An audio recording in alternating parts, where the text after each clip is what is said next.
Generals gathered in their masses. Get out of the way. Just like witches at black masses. Get out the way, bitch. Get out the way. Evil minds that plot destruction. Get out the way. Sorcerer of death's construction. Get out the way, bitch. Get out the way. Hey, Connor. What's up, Sam? How we doing today? Doing all right. You know, it's October. You know what that means? What does it mean? Baseball's finally almost over. Thank God. Yeah, baseball sucks. Anyways, living here in the Midwest, in Wisconsin in particular, us Wisconsin folks like to think we know a thing or two about beer, right? Yeah, I'd like to think so. So before the play, now we're recording this here before after the Rockies won the wild card game last night, but before Game 1 of the NLDS series, Rockies and Brewers. Here's the thing, though. Something that could come and play a big factor, I think, in this series. The Brewers play in Miller Park. Okay, obviously named after their sponsor Miller Brewing. Where do the Rockies play, Connor? Do you know the name of their stadium? No, what is there? Coors Field. Oh. So we have a little bit of, I think back in the 80s it was the Sud series, right, when the Brewers were playing the Cardinals, since they're big Budweiser folks right down there. But the corporate ties between Miller Brewing and Coors run pretty deep. So deep, they're actually the same company. Miller Coors is the actual name of the company, and they brew both Coors beer and Miller products. Okay. So, who's to say, who's really in charge here? Is this really up to the players? Or do you think there's any chance that there's some corporate tampering from the higher-ups of the Miller Coors? Are you saying these games are thrown? It's possible, man. I mean, I'm not saying they are going to be thrown. They haven't happened yet. But just keep your eye. Just stay woke to that, all right? Just stay woke to any potential, Illuminati corporate tampering here with our nation's pastime, which would be a real shame if that were to happen. I don't even think I'd be mad. I think I would be much happier if I knew that baseball was 100% rigged and 100% I don't know the term I'm looking for here, but if we brought back steroids and had the Sammy Sosa, Mark McGwire era around still, and people were just like if Eric Thames was out there, if he was just God, even more jacked and just belting home runs every time he got to the plate, I'd probably watch baseball more frequently. Or even better, since they're both playing in this series, We'll keep it within the letter of the law. I don't know the baseball rule book inside and out, but correct me if I'm wrong. Can you be drunk and play baseball? Is that against the rules? That should be it should be like when you play keg ball, when you get to first base, you gotta drink your beer, or you get to second, or wherever they should do that, since you got Coors Field and Miller Park, and the Miller Coors the aspect of it. Yeah, that actually would probably be. I'd prefer that to. Well, actually, hell, why not both? Have this grand overarching for one reason or another. They decide that Miller Coors decides that one of those teams are going to win opposed to the other. I don't know who they'd pick or why, but between the two. But yeah, so they'll fix the series that way of using their money or whatever, their corporate power. But then also all the players have to be drunk on the field at all times during all the games. Yeah, that sounds correct. Just this series. Just this one. I'm thinking guys would be, you'd be going to the bullpen pretty early, because I don't know how deep into the game stars are going to be making it if they're hammered. I mean, maybe at first they're probably able to find the strike zone, but after that you're just going to be spraying balls all over the place, I would think. 2 innings at max. So bullpens would definitely be taxed in that scenario, right? I'd think so. Well, you don't see anybody on the bench or in the bullpen. Nobody's visible. Everybody's kind of in a corner. Everybody's in the dugout doing keg stands. You have to do a keg stand, but if you're coming out of the bullpen, you have to do I don't know. Instead of warming up, you have to drink. Yeah, instead of putting that ring thing around the bat, you have to chug from the keg until you're up to bat. Instead of wearing batting gloves, you have on deck.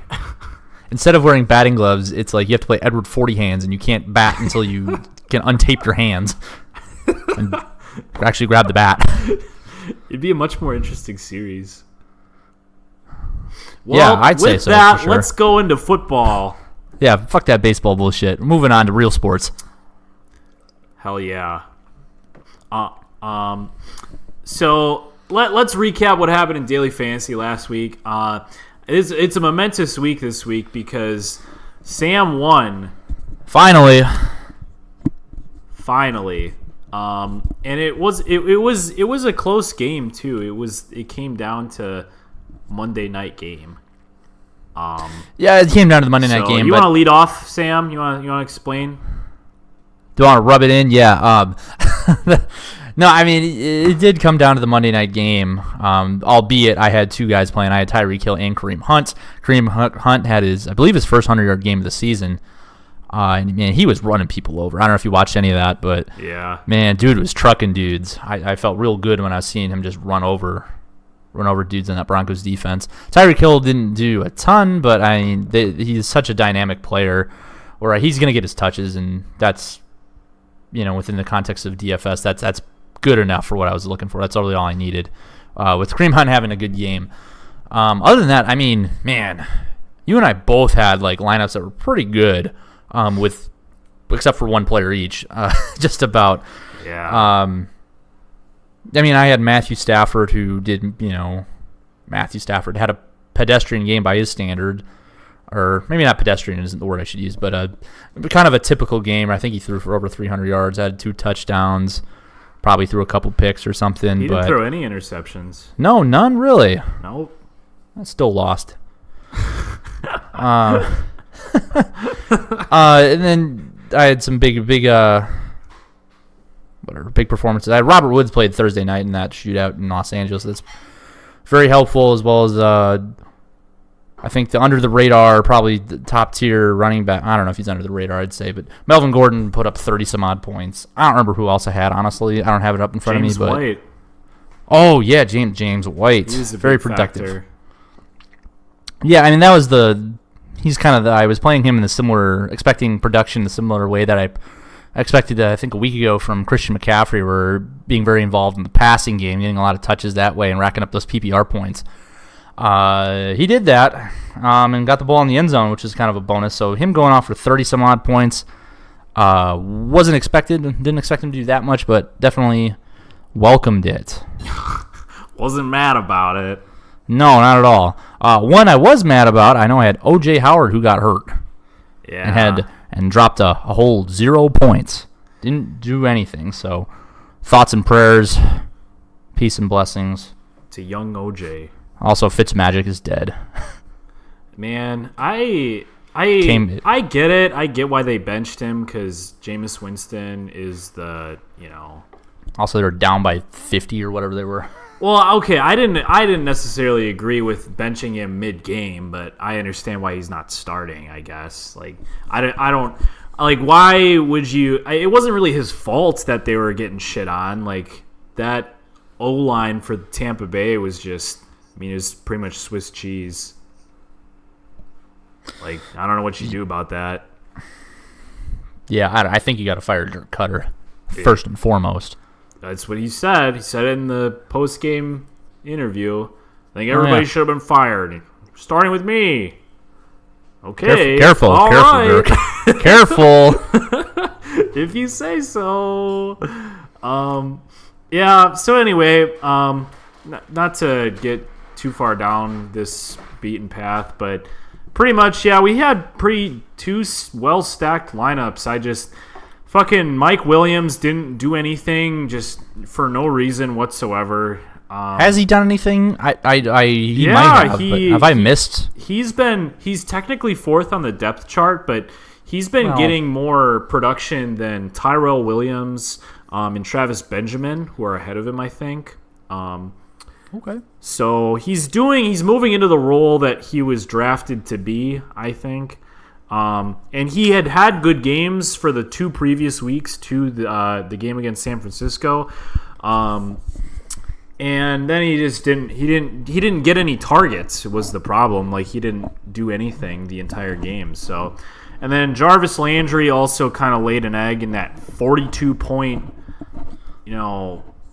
42-45, this like massive scoring game that went into overtime, and Jarvis Landry only had he had a receiving touchdown, but he only had 4 receptions, so didn't get the kind of volume that I wanted out of him. So especially with such a high scoring game, you would think right that he would be a big producer or have a lot of production when the score gets that high. But it wasn't really a pass-heavy game. It was a lot of Carlos Hyde and Nick Chubb. They churned out a lot of the yards against Oakland. So that's how that worked, and that's how the game went, and I lost DFS. I just for the record, I had the Browns in that game. I think I had them at what did I get them at? I got them at plus 3.5, I think. Man, I had them on the money line. That's what it was. So they should have won that damn game, it. Man. They should have won. I know. I was watching it. I know. That first down. That was a rough week for me and putting money on games and wagering. But we're going to bounce back. We always do. So with that, let's get into the DFS picks for this week.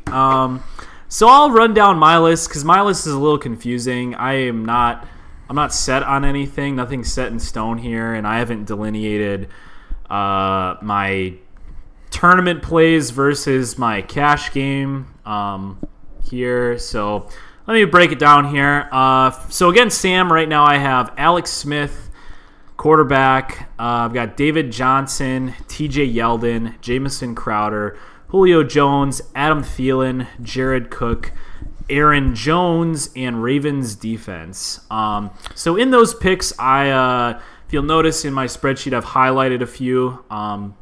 That's going to be my core lineup. My core lineup consists of David Johnson, TJ Yeldon, Julio Jones, Jared Cook, and Ravens defense. So rationale behind those: David Johnson is playing against San Francisco this week. David Johnson is at an extremely pedestrian price at $6,300. The Arizona Cardinals offense hasn't been able to do a whole lot of anything yet. But I think a lot of that had to do with Sammy Sleeves as well as the offensive coordinator just like not knowing how to play football, it seems. I think that putting Josh Rosen at the helm there for the Cardinals, I think it'll give them the spark that they need. I think that they've realized that David Johnson just needs to be more involved as a playmaker in that offense, and I think that against San Francisco they have a pretty solid matchup there. TJ Yeldon, Leonard Fournette is out for the Jags this week. He's already been ruled out as of today. So I think TJ Yeldon is going to get a lot of the volume there. At $5,600, it's, peanuts for him. And he's going up against Kansas City, who has just allowed yards upon yards to running backs so far this year. I think they're 31st in the league in yards allowed for the run game. So that's why I'm picking him. He very well could split carries with, I don't even know who else is in that backfield, but I think he's going to get the ball. Corey Grant, right? Maybe. I think so, yeah. That sounds right, actually. Better be. I just picked him up in regular fantasy. Yeah. So, anyway, that's him. I got Julio Jones. They're playing Pittsburgh this week. I think this is going to be shootout here. It was kind of tough deciding between him and the Pittsburgh side of things. But I think that he's got an edge here. He's getting covered by like Cody Sensabaugh. Just bad. Or no, not him. He's getting covered by Joe Hayden. I'm thinking of somebody else. So I pick Julio Jones here. I think that they're going to trade blows back and forth here because they both have pretty bad pass defenses. So I pick Julio. I've got Jared Cook at $4,800. I think he's actually been playing really well this year. He's up in the tier 1 of tight ends, and this week it's sort of a monster mash of tight ends here. Like, we've got Gronk. He's good, but he's also been hurt. Also, that Patriots offense is just kind of weird. And I don't know, like, not a whole lot of mysteries up there if you don't want to pay up at tight end, which I'm usually not very inclined to do in DFS. They're also playing Los Angeles Chargers, and I think that they're going to have a tough time throwing it to Amari Cooper and Jordy Nelson with the defensive backs they have there. Casey Hayward, Derwin James. I think they've been pretty locked down so far this year, so that leaves some opportunity there for Jared Cook to perform. And then I have Ravens defense going up against Cleveland. I think that Baker Mayfield is still pretty green. He looked pretty green against Oakland there. And Oakland doesn't have a great pass defense. Pretty not great, actually. Ravens, on the other hand, have an excellent pass defense. So I think it's going to be tough for, even though the Ravens I think they're traveling to Cleveland. They're getting back their starting corner here. And I think that kind of spells trouble for Baker Mayfield. So anyway, that's my core there. And I have some alternates lined up here, like Blake Bortles instead of Alex Smith. I just don't really want to sub that guy in because he kind of bit me in the ass the time I did play him in DFS. I've got D.D. Westbrook subbing in for Jameson Crowder because they're playing Kansas City, so you got to play receiver against Kansas City. Got Mike Williams subbing in, not necessarily for Adam Thielen, but I expect him to bounce back this week. Probably will bounce back this week, but I'm a little bit more confident with Adam Thielen. And then Christian McCaffrey as a big spender play. I guess you could say I'm subbing him in for Adam Thielen. I'm really impressed with Christian McCaffrey's production so far this year. I think they're playing to his strengths a little bit more. They're letting him do a lot more of the actual running part of the running back position instead of just throwing it to him out of the backfield, which I think is what they almost exclusively did that last year.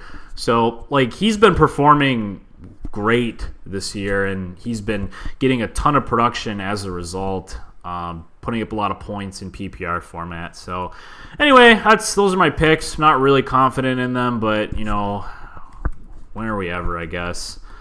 Man, I tell you, I was not confident with my picks last week, and they turned out pretty good for me. I have a very similar feeling about this lineup this week, where I'm very just kind of, I don't know. But here's what I got for you. I got this one right off the bat. I don't know about this quarterback. I got Pat Mahomes. Hell yeah!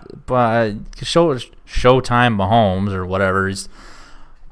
He's only $6,200. That I think is the price that really jumped out to me. That he's not more expensive, and obviously the reason for that would be that they're playing Jacksonville. Yeah. But they're at home, so that one I don't know. That's where I'm thinking. If I'm gonna make a change in this lineup, it's gonna be right at the top of quarterback.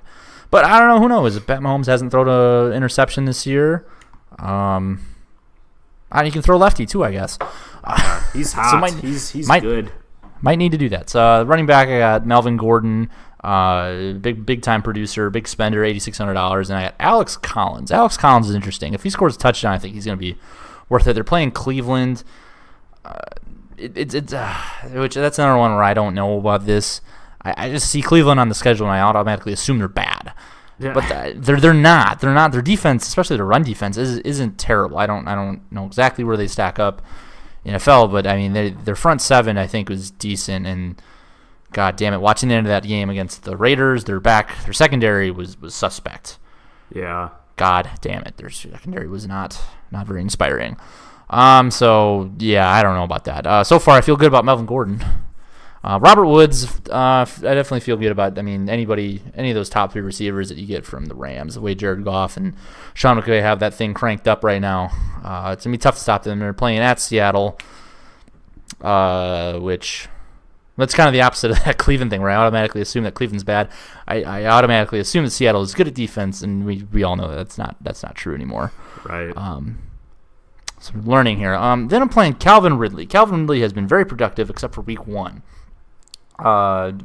Playing at Pittsburgh, and for the similar reason that you're playing Julio Jones, expecting a shootout. Yeah, I'm expecting a shootout too, and as one of the other top receivers, a very productive receiver in that Atlanta offense, I'm thinking Calvin Ridley's going to score some points. And put up some points. touchdowns. I also got John Brown. Baltimore receiver, $5,600. Kind of a mid-tier, middle of the road value-ish pick. He's fast, man. I watched a good chunk of that Sunday night game against Pittsburgh. Yeah, I suppose it was Pittsburgh, and their secondary's not great, but the dude can run, and Joe Flacco, for what he's worth, yeah, he's average, but he does throw a pretty good deep ball, so I think you connect on one or two of those, maybe throwing a touchdown somehow. I don't know. Are you worried about him being covered by Denzel Ward? I'm worried about Baltimore in general. They're like just good enough to make me think they're going to be actually good. They're a confusing team to watch. They're very they're fun to watch. I mean, they're fun when Jesus Christ, who's the quarterback they drafted? Lamar Jackson. when he goes out there and they do weird things with him, that's always interesting. But yeah. It's this. They're not bad, but they're they're not bad. But middle of the road. They're the John Brown of NFL teams. So very appropriate that John Brown's out there. Tight end, I got Jimmy Graham. He scored a touchdown last week. Tutty. And boy, the way Aaron Rodgers was all pissed about the game plan this week, I think saying they need to get Devontae Adams and Jimmy Graham more targets. I think Detroit's a good team to do that against. I'm going to be very motivated, I think. For the same reason that, I mean, now that you're mentioning that criticism of the offensive scheme, I agree. I mean, listening to Aaron Rodgers talk about that, and he's like, we should have put up 40-some points, and it's like, he's right. That Bills defense and their offense were just, god-awful. Especially their offense. Especially their offense. Their offense more so than their defense. It was the most uninspiring football team that I've seen perform in a little while. And it's true though. I mean, they should have put up way more points, I think, and it's like I agree that I think Jimmy Graham needs to get more targets because he's easily a mismatch for a ton of teams out there. You're gonna throw a linebacker on. It's like, big boy Jimmy Graham out there. I also, for the same reason though, what I was gonna say is that I think that they're gonna run the ball more with Aaron Jones. They definitely should. I think that against a very bad Detroit run defense. Yeah, right. Detroit's run defense is atrocious, and Aaron Jones has proven that he's easily the most explosive back in that backfield. He should be getting more carries. Right. I have no issue with Jamal Williams getting a good a number of touches and using them in tandem, but Aaron Jones gives you your best chance to rip off some 20-yarders and be more of a dynamic player.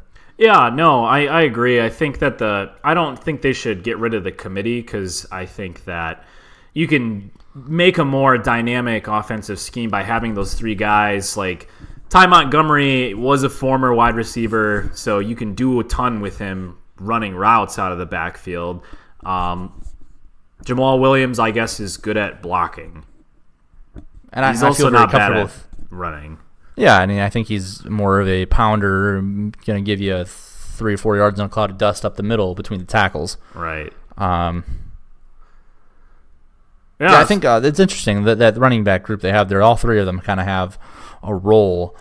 I just wish their role was bigger and maybe well thought out. Maybe butter the roll, the dinner roll. I don't know. Butter the rolls. Not the ball though. Don't fumble. So I got Jimmy Graham. And then a similar reason you had D.D. Westbrook on the Jaguars. I got Keelan Cole for the same reason. Kansas City's defense is suspect, to say the least. Questionable at best.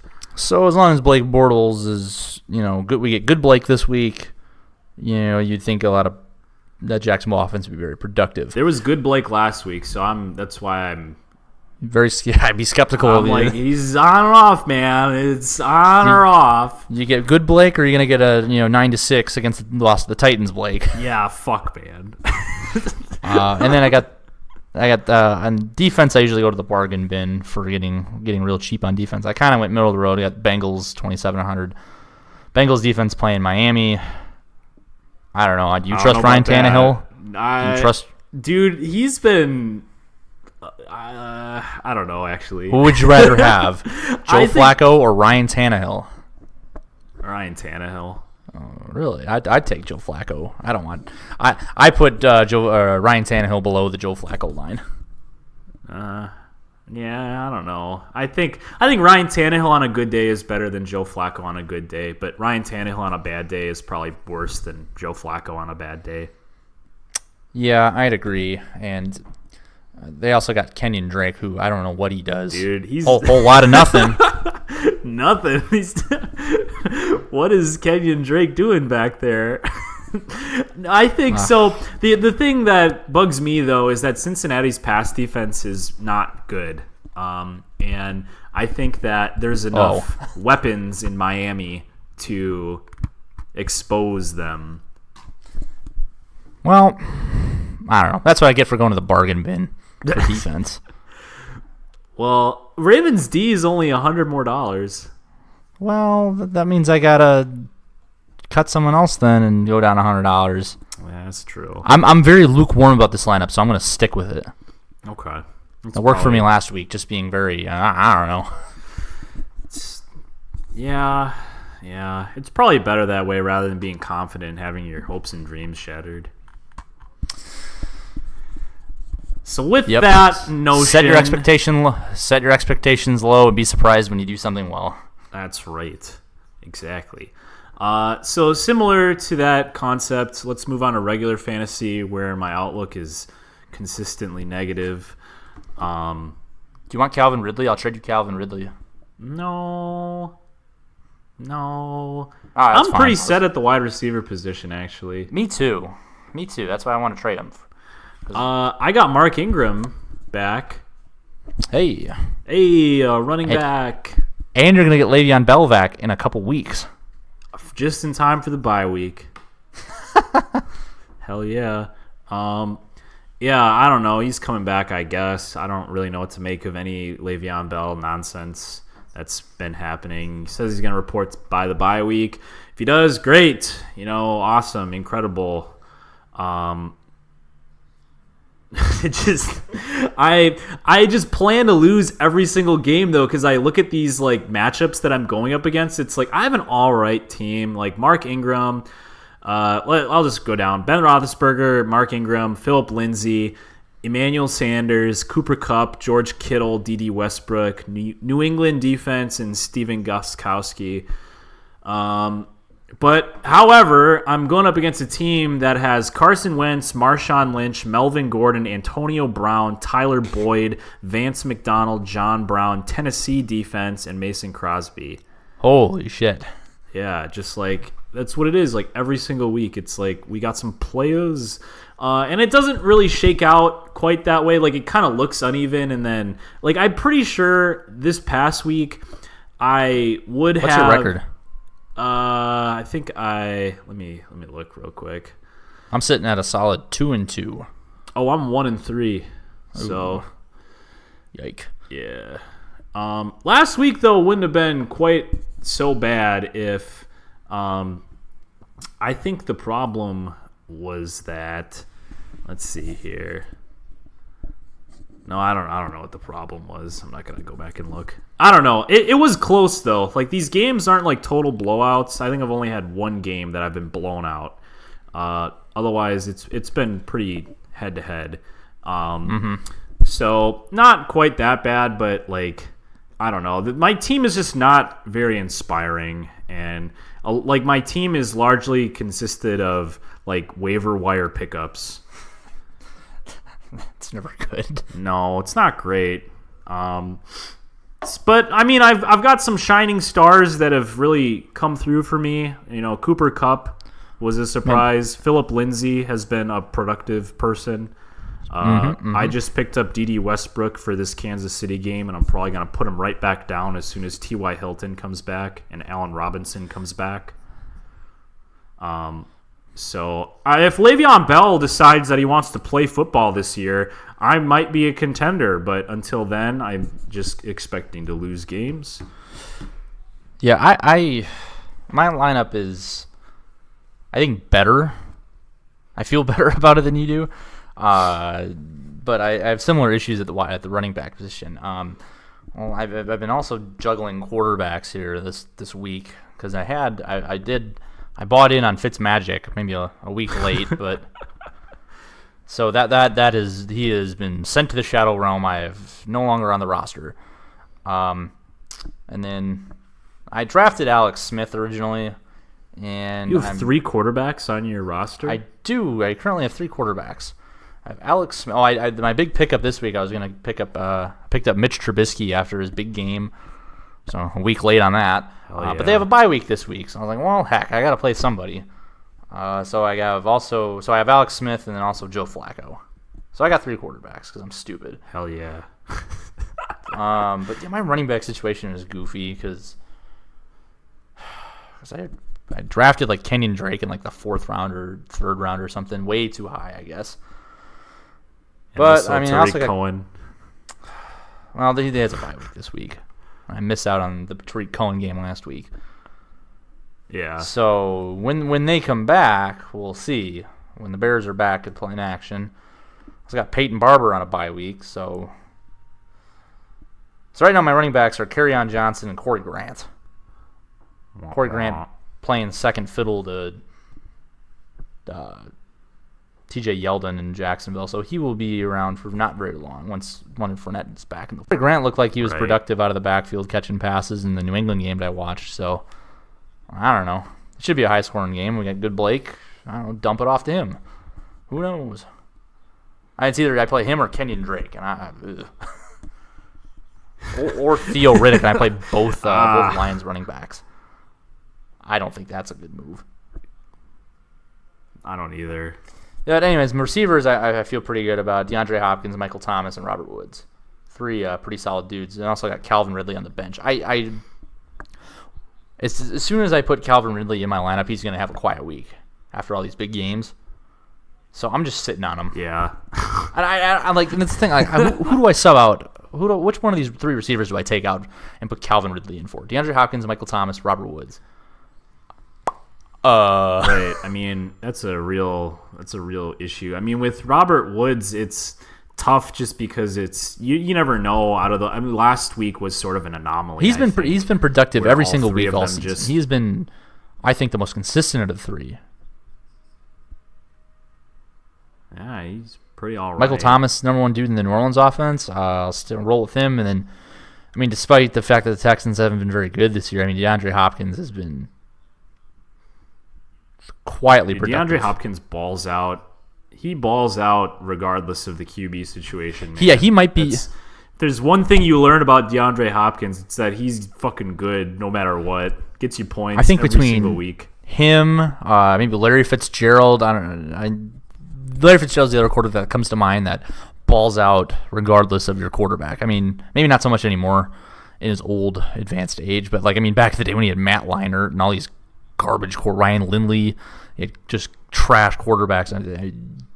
Larry Fitzgerald, I could be wrong. I just feel like he's always been productive. No, I agree. I think that he's a very similar mold where he just sort of consistently shines through. He's the one spot in the offense that's really consistently proficient, especially from a fantasy perspective. And I also got Jimmy Graham. So as you can see, my DFS lineup mirrors my real fantasy lineup somewhat. Just because I'm lazy, I don't want to follow that many people. It's a lot. Yeah, Jimmy Graham. I mean, I think I drafted Martellus Bennett last year too. One of these years when the Packers sign a tight end, he's going to be productive. This is the third year in a row. They had Jared Cook, then they had Martellus Bennett, and they didn't really do anything.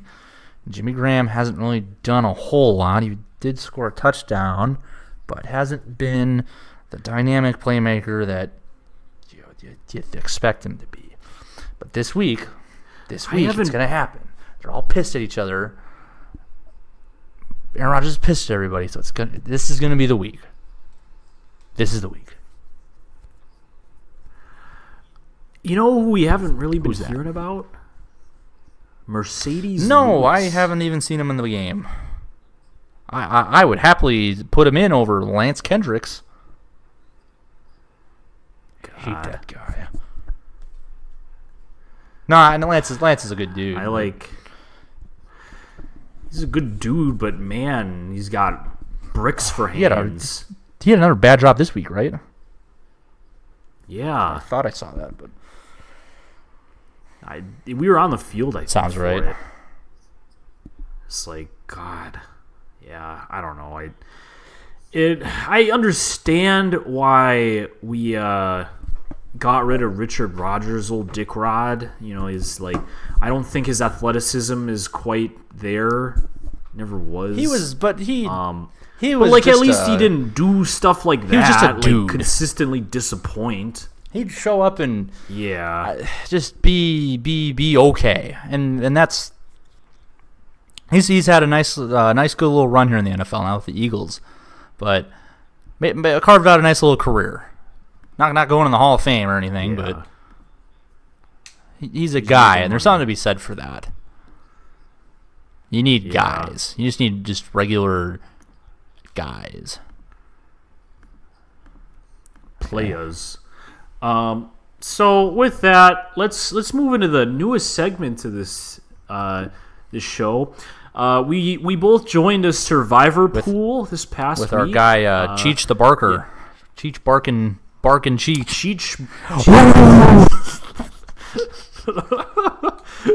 Yeah, we joined a survivor pool with another Tunderline Tenderline member. He invited us and a bunch of other just dudes that I have no idea who they are. Christy Bernard's Mostly. in it. Oh, cool! I didn't see that, but that's awesome. Whatever happened to him? A bunch of dudes. Yeah, he plays in all these bands. He's like gigging How a did he lot. get phased out of the Tundra group? I don't know. I remember when I still worked at Fairtrade, though, he came in one time and he was just like, "Yeah, dude, I think I just like got passively kicked off the group." Like he was still a sub, like in 2015 or 2016. I think it was 2015. It must have been. And then yeah, he just didn't come back to audition because he Kind of sounds the like call. what happened to Ike. Hey, bye. Yeah, so I don't know. But anyway, Survivor pool here. So this is my first time doing a Survivor pool, actually. Me too. And so right off the bat, I picked the Patriots for my lock. Burning up the Patriots right away. Well, okay, here's the deal. I agree that that's a popular sentiment, and it could very well be applicable to this season. I don't think the Patriots are very good this Oh, are you one of these guys that are? and this is the end for them. Dude, I think that Josh Gordon needs to ball out. They're getting Julian Edelman back this week. Granted, right, he's a dude. But man, they looked absolutely anemic with only Gronk out there. They crushed the Dolphins, which is something, but I didn't watch any of the game this past week, so I could just be wrong in these opinions, but I don't know. I picked them just because the Colts they've got like a ton of people out. I think there's like 7 people already declared out for Thursday's game, including Marlon Mack, Jack Doyle, 2 of their starters for their secondary, and a handful of other people. I think a defensive tackle and a linebacker who are also starters are also out. So their defense is just going to be Also, the Colts don't have T.Y. Hilton for this week. their guy, like the guy that has been their offense, kind of. With all of that, I picked the Patriots because I think that I don't know. They probably will just do the Patriots thing and be good for the rest of the year. But on the off chance that they're not, though, I want to get them early here in a game that I know for sure that they'll probably. Yeah, I'm gonna. I think there's gonna be a common theme to my picks here. I got Tennessee this week playing at Buffalo, and that has less to going with the old Buffalo. That has less to do with Tennessee being good as it is Buffalo being bad. Although Tennessee, I think, is good. I think they might be good after beating the Eagles in OT, albeit a little controversially with some of the decision makings. Probably should have ended up at a tie, but whatever. Yeah, I'm gonna roll against the Bills again. And similarly, whenever the Patriots play the Bills twice a year, so I got two chances to pick the Patriots in that game. Okay, that makes sense. So, yeah, I'm all out on Buffalo, which will burn me one week when their trap card gets recharged, reactivated. So yeah, speaking of trap game, here's the thing. Trap game gets thrown around all the time. It's one of my favorite stupid cliches in the NFL or college or wherever. Kind of sarcastically, but the trap game of the week. So we're going to pick a game that jumps off the page that I don't think this team's going to lose, but man, just has a feel of a trap game. Looking at the NFL schedule this week, that would be Rams in Seattle. So what do I define very loosely define as the ingredients that make up a trap game? Well, first of all, it has to be a good team against a bad team. Otherwise, if it was two good teams, it wouldn't really be a trap game. It'd just be a good game. It has to be a good team against a bad team, preferably on the road. So the biggest trap game of the year that came to fruition was Bills beating the Vikings. That wasn't a true trap game in my book, according to my definition, since it was Vikings were at home, but trap game nonetheless, since the Bills are just that bad. So you get the Rams going up to Seattle. Seattle, they did just beat Arizona, so I don't know. Here's the thing. Here's how I can spin it for Seattle. They're going to be, one of their dudes, albeit there's a lot of friction between Earl Thomas and maybe that team. I think all those guys respect what he's doing, trying to get his money, get his contract before he got injured. So I think they're going to come out, rally, and they're going to come out and punch Rams in the mouth. They're at home, got 12th man. I think you said the line's at like 7.5. Rams favored by. I'm not betting against the Rams, but if any game that qualifies as a trap game, it's a trap game. Yeah, so there you go. Look for that. Stay woke to that. Stay woke in it. At it. Dude, at some point, the Rams and the Chiefs have to lose. Like, there's no way. And also, it was always the thing, like, once a year when the Rams were really bad with Jeff Fisher, it was always once a year they'd beat Seattle when they're at the height of their powers. And then, it'd be a big upset. Roles have reversed now, right? The Rams are good, and Seattle's bad. Or at least not. Actually, I don't think the Seahawks are as bad as the Rams were when they were bad. But still somehow able to beat the Seahawks somehow. So I don't know. Just stay woke to that. NFC West, flip-flop, role reversal, crisscross. Pacific Northwest, I don't know. Maybe it rains. You going to bet on the Seahawks? Nope, staying away from that one. I'm not getting trapped in my own trap.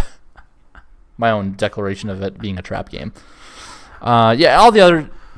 trapped by your trap card. Nope, definition. I'm not getting trapped in it, but... Yeah, so I don't know, that's the only game on the schedule that was like, ooh, this has the makings of a trap game.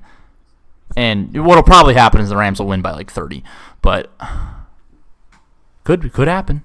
Sometimes you just got to put it out there. You got to put yourself out there on the line. Yeah, I agree. It's probably the only game that I could define as a trap. Yeah, game nothing this nothing week. else. Game that I think Jacksonville might come away with the W against Kansas City. I think this might be the game that Pat Mahomes falters Entirely a little possible. I got a great Jacksonville defense, and then if you get good Blake Bortles, I think the Jaguars can beat anybody. That's the thing, man. It needs to be good Blake Bortles that shows up. Like, if it's bad Tennessee Titans Blake Bortles, like, they don't have a shot in hell against that explosive Kansas City offense. But I think that Pat Mahomes is great, and he's going to play. I don't think he's going to be ass against the Jacksonville defense. But I think that they're definitely going to give him a lot more trouble than he's had these last. I tell you, couple of weeks. he didn't look great in the first half of that Denver game, and Denver's pass rush. It seemed like every play he was dropping back. And Denver was getting there. They were knocking him off his spot, and he made plays in the second half, and yeah, it was great. But he was under constant pressure that entire game. So it's not that he hasn't handled it before, but I think Saxonville, it could be something very similar. And then they also have players in the back end. To complement their pass rush, just that defense all around. So, right. I mean, it could be a similar recipe, maybe just to an nth degree higher than we saw against Denver on Monday. Yeah. Also, coming off a short week, it's a Monday night game, might be a little tired, might be a little sleepy in Kansas City. Might be. I just think it's unsustainable the way that they're winning games. Like, they're just winning games by, like, sheer offensive willpower and scoring a lot of points while their defense just allows a lot of points. Plus, the calendar rolled over. It's October now, so Andy Reid season is over. That's right. If we learned anything from last year. Learned anything from the last decade of Andy Reid teams. They are great in September. Right. They're the inverse of the Patriots. Patriots bad in September, great the rest of the season. Andy Reid teams great out the gate and then kind of fade. Still decent teams, still playoff teams for the most part, but yeah, they have a finite. It's like they have a finite number of points that they can score in a season. They use too many of them already. They use them all at the first quarter of the season. Yeah, it's like when you're going through the buffet, an all-you-can-eat buffet, and you load up on you grab I'll grab a donut or some toast or I don't know. You grab all the cheap shit. Yeah, I'll have a salad. It's a great analogy for the Kansas City season. They get caught with all the they don't go for the meat. They didn't save any room to eat any of the meat when it gets into Campbell's chunky time of the season, soup season, when it's getting cold. Too full by the time the playoffs roll around. And you forget to run the ball in the second half. When you're leading. That too. Forgot about that. All right. Do you want to do an overview of the games here as a whole, or you just want to move into the? You want to do a rundown, or just run them down? All right, NFL Week 5. All right, so we got Week 5 Thursday game beginning here. We got the Colts at New England. Let's see. We got Patriots favored by 10.5 at home. It's a lot of points. 520 on the minus 520 on the money line. Patriots are going to win the game straight up. From a betting perspective, under over the total's at 50.5. What are you thinking? Under over? I think, I don't know about over, because I think that the Colts aren't going to be able to score a lot of points. Is the problem here? I think the Patriots won't have a problem scoring points, but I think that if it's a one-sided effort here to get the over-under, I think that 50.5 is asking for a lot. Yeah, okay. So, all right, you can talk me into that. Under. Yeah, I'm not touching the 10.5 points and then a really ridiculous money line. No, I'll take the 10.5 will? for New England. I think that I don't think the Colts are going to be able to do anything on offense. I think New England, with the addition of Julian Edelman and Josh Gordon, in a more concentrated effort to define his role in the New England offense, I think they're going to have no problem putting up points against the super deteriorated Colts defense. Okay. Yeah, I'm scared. That's too many points for me. It's a The lot. Packers covered last week, and they're like 18-point favorites against the Bills, but whatever. Yikes. Anyways, next we got moving to Sunday, Ravens at the Browns. Ravens road favorites, 3.5.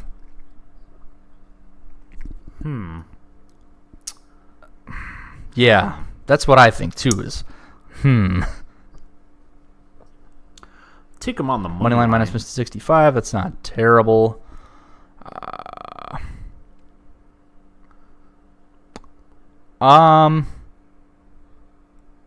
Yeah, I just don't trust Baker Mayfield. I mean, as good as he was against the Jets in that second half, yeah, I'm not buying yet. I think it's like the Sam Darnold effect, where you play ball out that first shining moment, and I think for Cleveland especially, it was significant. Yeah, I mean, Baltimore looked. a little bit of recency. Yeah, bias. plus Baltimore looked pretty decent against. I mean, albeit it's Pittsburgh, and I don't know what you make of them, but I mean, Baltimore is a yeah, good defense. yeah. I'm liking Baltimore.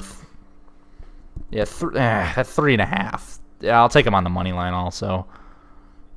I think Cleveland's a scrappy enough team where they might keep it close, but next we got I think we've kind of come to this consensus game of the week: Jacksonville at Kansas City. Kansas City favored by 3. Like Take Jacksonville. Take Jim. Take them. Take Okay. 'em. What about the total of 49 under or over? That's. I don't know what to do with that. This could go either way. This could be if you had bad Blake Bortles and good Jacksonville defense, very plausible. It's definitely going to be an under, or it could have a shootout with Showtime Mahomes and good Blake Bortles against a bad Kansas City defense. And the boat. That's a coin flip to me. I'll take the over. 49. Yeah, 49's not that high. But yeah, over and give me the. I don't know. Hell, give me the Chiefs. I'll put my foot in the ground. All right. Titans.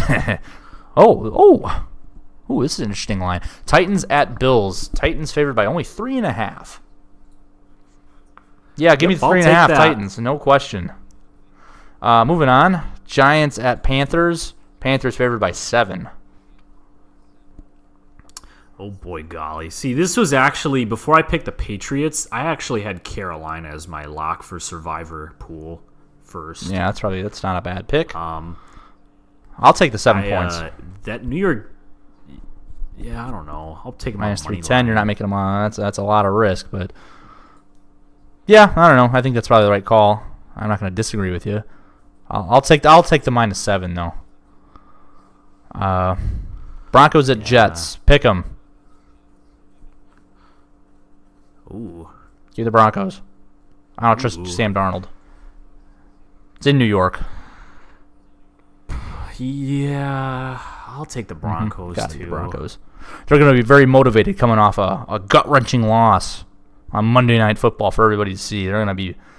Vance Joseph's going to have the time of his life. You see him on the screen now. Fucking Case Keenum throw, man. That Case Keenum throw at the end of the game. It was there. Yeah, He you just needed to not overthrew him. Lateral it. He was on the first down line, dude. Oh no, not that. That also, but when Case Keenum heaved it up to Demarius. I think it was Demarius He was. Thomas. He overthrew They're playing cover him. 2, and for some goddamn, they kept playing cover 2 that last drive, and like I was yelling at the TV, God, fucking stop it! I know, because it's like, oh man, like what are they doing? Like why are they running?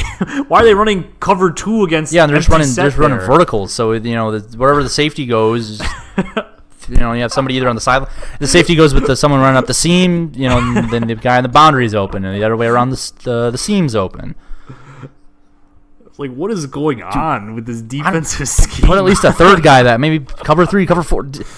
Put more than 2 guys back there. So I don't know. Anyway, yeah. So that was close. So I'll take also that for Cortland sure. Sutton. I think that dude's for real. The receiver from SMU. You think so? Yeah, he played well. I like what I saw out of the young buck there. We've got a solid receiving core there. Next we got Falcons at Steelers. Steelers. Oh, God. Oh man, Steelers favored by 3. Give me the Falcons. Yeah, I'll take. Falcons plus 3. Yeah, they're gonna win straight up. I think. Give me I'll the take total at Falcons, 57.5. Give me the over. Well, actually, God, Steelers are bad. I'm selling on the Steelers. They're bad. I'm gonna take the Steelers. Really? I think the Steelers. You think they're gonna? win. I think they're gonna. What's the? They're at home, man. When Big Ben's at home, he's just on another level. Where was the game on Sunday? On Sunday night against the Ravens. Yeah, it was in at home? Pittsburgh. Oh shit! Nuts.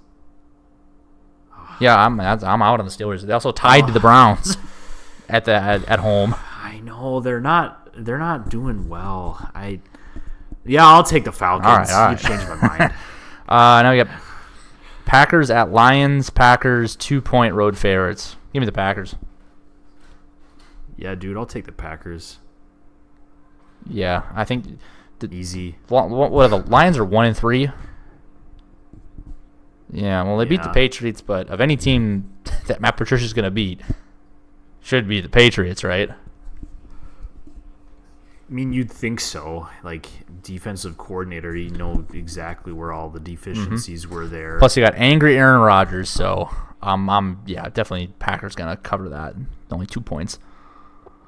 Okay, Yeah. Dolphins at Bengals. Bengals 6.5 home point, 6.5 point home favorites. Ooh. I'm not touching this one. I don't know enough about either of these teams. That's a tough. It's tough. Bengals are good though, right? 6.5. Yeah, dude, Andy Dalton's. And the balling Dolphins are out. 3-1, but they just got their ass kicked. So I see. That's the thing. I don't know if that's playing a role in here. The fact that they just got shut out. some by the recency bias in that Patriots. line. Yeah, I'm not touching that one, but I would think the Bengals would win. Maybe Bengals on the money line. I think that's a smart move. Mm-hmm. Bengals money line. Raiders at Chargers. Chargers favored by 4.5. Yeah, give me the Dude, I'll Chargers. take that. Oakland's bad. That game against the Browns was so fluky. Marshawn Lynch is good. Yeah, man, that dude is so much fun to watch run. Dude, he runs so angry. It's No, it's just not his. I haven't personality. watched him run in a while. I haven't watched him play in a while, and it was very refreshing to see that. It was like, oh Jesus, that's why this guy was what he is. Dude, it's crazy that he's, we're talking about like Adrian Peterson and stuff. Like, oh man, he's so old, and it's like, man, Marshawn Lynch is just about the same age as Adrian Peterson, Mm-hmm. doing the same stuff, probably better actually. At this age, at least. But anyway, moving on. Vikings at I'm sorry, I skipped one. Cardinals at 49ers. 49ers favored by 4.5. I'm not touching this one. CJ Beathard versus Josh Rosen. Yuck. Pass. Yucky game. Yeah, I agree. I'll take 41. the under. That's a pretty low under. This game's gonna Okay. be. Yeah, ass. I'm not. It's gonna be straight dick. Vikings at Eagles. Eagles are favored at home by 3. Rematch the NFC Championship game. These teams. I don't these love guys. the Eagles, and I don't love the Vikings. They're both kind of very bland. I have very bland opinions about them. I'll take the Vikings on the road. Okay. Yeah, I think their offense is for real. I think I'd that. agree with you on that. I think that. But I think that the Eagles' defense is not. yeah, I'm for willing to throw out the anomaly that was the Buffalo game. I think you just have to. If we're gonna call it a trap game, that's what it was. It doesn't count. That doesn't. I mean, it counts that they actually lost the game, but in terms of how we think about them moving forward, I think it doesn't count. They still had like offensive production in that game. It just like it didn't start until like the fourth fucking quarter, where it was way too late to get. Plus, they're anything coming off done. like a half a bye week, basically, with playing on Thursday last week. Yeah, So I mean, they're gonna. that was a crazy game. Yeah, they put against up a the lot of Rams. points there. Yeah, okay. I'm with you on the Vikings. You talked me into it. Now we have trap game. Rams at Seahawks. Rams favored by 7.5. Hammer the No, Seahawks. No. Well, maybe. I don't know. I'm not touching it. I'm not getting trapped. All in on the I've talked about it. Seahawks. Heard it here It's first. a trap game, so you want to go Seahawks, but it's probably not actually going to be a real trap game. It's just the only one that qualifies as a potential trap game. So I feel like I've talked myself in circles already, just in the last half hour about this. So I'm disoriented. I can't look at this neutrally anymore or objectively. Neither can I. Which is why we're all in on Well, Seattle. Well, just for fun, I just want to pull up the props here. Maybe this will be fun. Okay, there's not as many props yet as I thought there was going to be. Damn it. I know they've had props in the past where you can bet on first quarter, third quarter, just a whole bunch of stupid shit. How many under or over, like individual player stats, fantasy points. Yeah. You can bet on players' fantasy points. It's like ridiculous. Inception, like betting on not real life. Well, anyway, let's stop talking about it so it can still be a trap game. Trap game. We got Sunday night game, Cowboys at Texans. Texans favored by 3. This is another yucky game. I don't know what to make of this. I know the Texans haven't been very good, and the Cowboys have been okay. I will take the Texans. I think I would roll with the Cowboys. I mean, you get if Zeke gets going. But if they forget to hand Zeke the ball, and then I don't know if Deshaun Watson plays good, which he hasn't yet. But I don't know. We got Monday night game, Redskins at Saints. Saints favored by 6.5. I'm more interested in the over/under in this game at 53, like the over. Always bet. I always love. Really? Actually, shit. I bet the over in the Giants-Saints game, and I lost. That was close. This game is so. Washington is just a confusing team, in my opinion, because they play pretty conservatively. I mean, they did the first couple of weeks with Alex Smith, and he sort of opened up a little bit against the Packers, and the Packers shit the bed. And then they're coming off a bye week. Really early bye. So I have Jamison Crowder in my daily fantasy lineup because he's going up against PJ Williams, who's been the guy that has been giving up all those puntos to daily fantasy receivers, the slot receiver specifically. He has like a 30 grade, like that's his grade from PFF. Like it's like very much in the red zone on their player grade website part. So but I don't know, like it's so confusing because it's like they're not like a high octane offense. Like they'll chug down the field with Adrian Peterson and short passes to Jamison Crowder and Josh Doxson, Paul Richardson, like Jordan Reed. I don't know what to make of that. Like, I don't know what to make of that approach. It's like New Orleans is clearly like, boom, boom, boom, boom, boom. Alvin Kamara, Michael Thomas, Mark Ingram now. Like, I think that's the scary part is I don't know what they're going to do with the new two-headed beast in the backfield. So, I don't know. I'll take the Saints on the money line. Yeah, it's probably not a bad way to go about it. So I didn't play all these that we just talked about, but I did just put wagers in on 7 of these games. Yeah, so no, because really? I would have done them all, but my balance is down to $2. So man, I gotta hit on some of these this week. These are all like I'm doing min bets on all of them, and it's Custer's last stand here. These all can't lose. So yeah, to recap, I got Vikings +3, Ravens -3, Titans -3.5, Broncos pick'em, Atlanta Falcons +3, Packers -2, Chargers -5. So Okay. All right. hopefully I can play again next week. But also, this does have the added benefit by putting these picks in today instead. Usually I wait right till kickoff.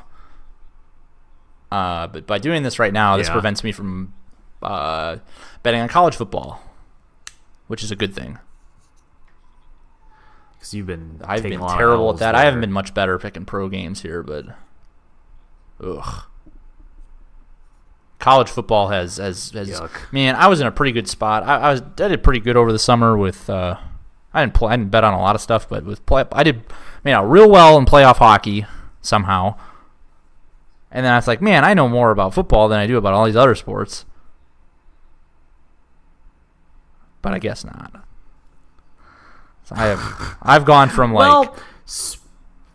very, very comfortable where I'm thinking like, yeah, I can get up to I'm almost to the point where I can actually withdraw money because didn't have a whole lot invested in the first place, but now here we are. Staring down the barrel. Well, speaking of staring down barrels of college football, the NCAA matchup of the week this week is Texas versus Oklahoma, the Red River rivalry. Red River Revelry. Red Rivers. Yeah. Give me Oklahoma. So Actually, give me Texas. Shit, Texas I don't is know. back, baby. That Army game. Texas Is the Army is game back. count as a trap game for Oklahoma? Because that scares me. Well, actually, no. Actually, here's a rule. Games against if a good team playing against a service academy doesn't count because they Why? because they play a complete. Nobody plays football like they do. They run this weird triple option thing that nobody does. It doesn't count. It's not real. I don't know. I think with that same argument, you could say that you could game plan so well for those games because you know exactly. But you can't. It's just like when you're game planning against a running or somebody who's really fast. Like I'm trying to think of a good example. Like, well, I don't know, somebody who's good at who's like a really really fast quarterback. Like back in the day when you're trying to game plan against RG3, like you knew what they were gonna. They knew they were gonna do that read option crap or not crap. And they're gonna run the read option a bunch, but you couldn't simulate it in practice. You know it's going to happen, but when it actually comes to game time, when the rubber meets the road. Okay. So, All right. I don't know. Yeah, you're probably right that it should count, but Oklahoma's been very good otherwise. Well, yeah, they're Kyler Murray, Kyler baseball player. Murray. Yeah, he's been Except that real game. good. The game I bet on him. Unbelievable. It's the Army, staunch Army defense. Yeah. I don't know. So anyway, instead of focusing on the game itself, I looked up the Wikipedia page for the Red River rivalry, and I'll have you know that this entire rivalry got its namesake from a quarrel over a bridge being built in the early 20th century. It was around the time of the onset of World War II. So a private bridge company from Oklahoma was like building a bridge into Texas, and then Texas passed a law that pretty much like voided this bridge, like made it useless, because they were gonna get a state-sponsored bridge instead into Oklahoma. That was just funded by the state of Texas, thus making this private bridge that was built from Oklahoma to Texas void. So the Oklahoma bridge building company like sued the state of Texas or something, and they like sent out like mercenaries to build like what they did was what Texas did was they built a barricade on this private bridge. They built an actual barricade. And so then Oklahoma sent people to destroy that barricade. And then Texas just built the barricade again. And like this is pretty much what the rivalry was this. Nobody shot each other. Nobody killed each other. Like it was just like this passive aggressive back and forth. And it's interesting because this rivalry spurned thought. This is 1931. Hitler actually thought that this was a symptom of infighting in the United States and that the domestic strength of the country was faltering following World War I. Fun fact. So anyway, now we have this matchup here of Texas versus Oklahoma. Who's leading the all-time series? I don't know. I didn't look that far. No. Oh shoot! I just forgot. I forgot to talk about the Packers getting trapped in the last 7 years for a trap game definition. Oh well, it doesn't matter. Missed it. If you anyway, current win streak. Let's see here. Series history. Texas leads the all-time series 61-46-5. There you have it. Texas is going to win. Well, what I was going to say is if you had to pick between, let's just say Matthew McConaughey is the representative from Texas and Hugh Jackman is the representative from Oklahoma because he starred in the famous musical. Oh, okay, that's true. That's true. Good point. If you had to pick one of those individuals to build a bridge, which one would you think would be most successful in their endeavor? Bridge.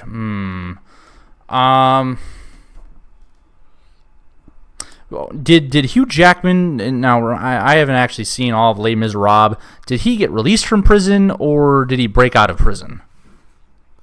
He was released. So he's not gritty enough to break out. Okay.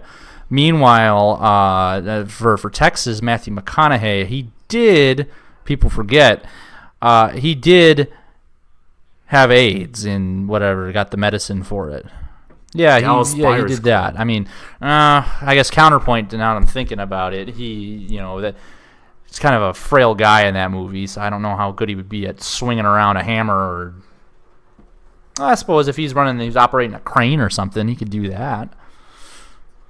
I'm gonna take the Wolverine from X-Men. Ooh, good point. Yeah, not Hugh Jackman. Matthew McConaughey's never been a superhero, has he? I don't think so. Yeah, Wolverine would tear down a barricade real quick. I'm taking Huge Jackman in this one. Yep. So that means Yep, Oklahoma. You're right. I'm with you on that. Oklahoma wins. Hell yeah. So there you have it. Oklahoma's going to win this game on the back of Hugh Jackman. Because he started in Oklahoma.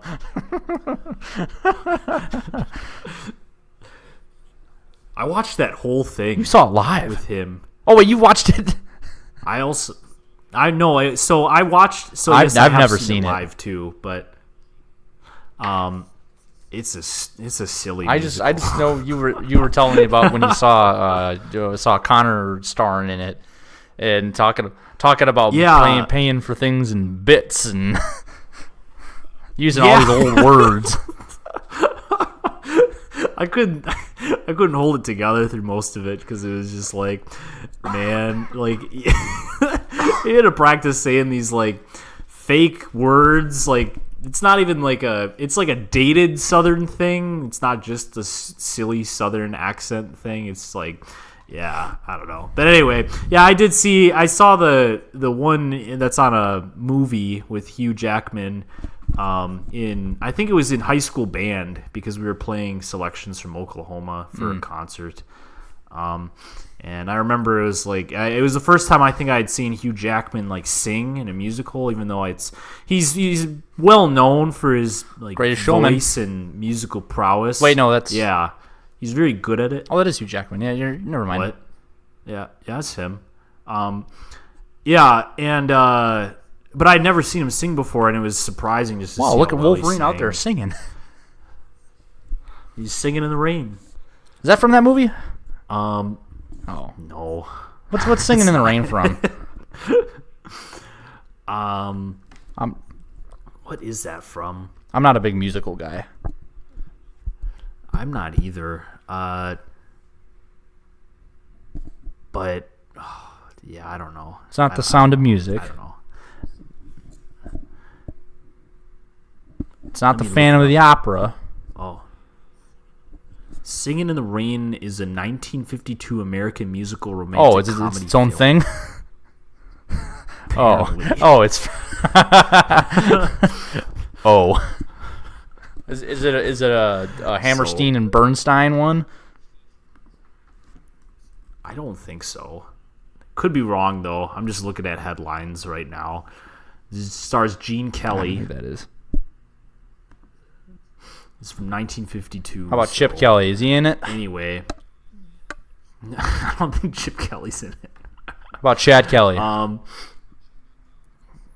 don't think so. Swag Kelly.